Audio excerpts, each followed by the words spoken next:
2021年3月中旬です。やっと来れました。もうこの道何百回歩いてるでしょうか。久しぶりの鵜来島、頑張ります。初日石鯛釣れました。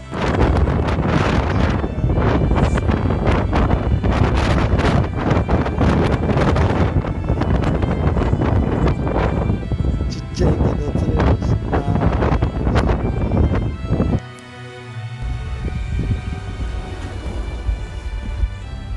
ただいま1時40分、帰りの船を待っております。片付けてると雨が降ってきました。釣りしてる時は降らなかったのでよかったです。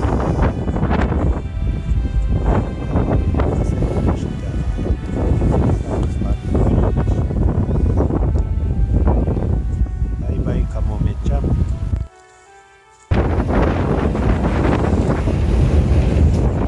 2日目の水島。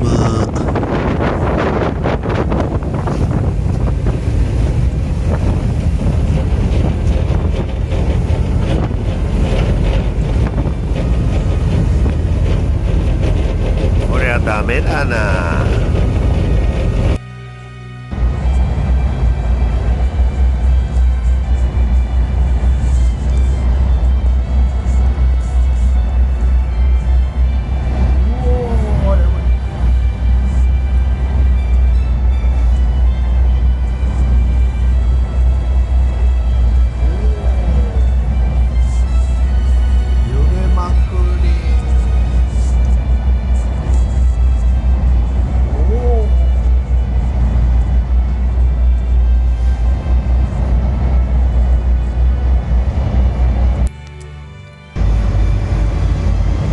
久しぶりの大うねりです。やばいやばい。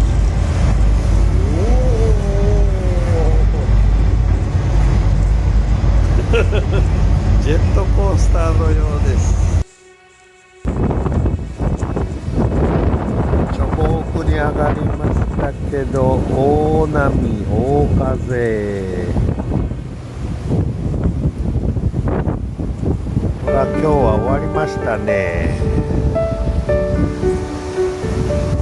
やる気なし。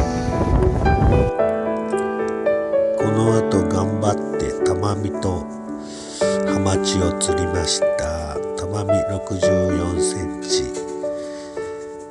てんちゃんより少し大きかったです。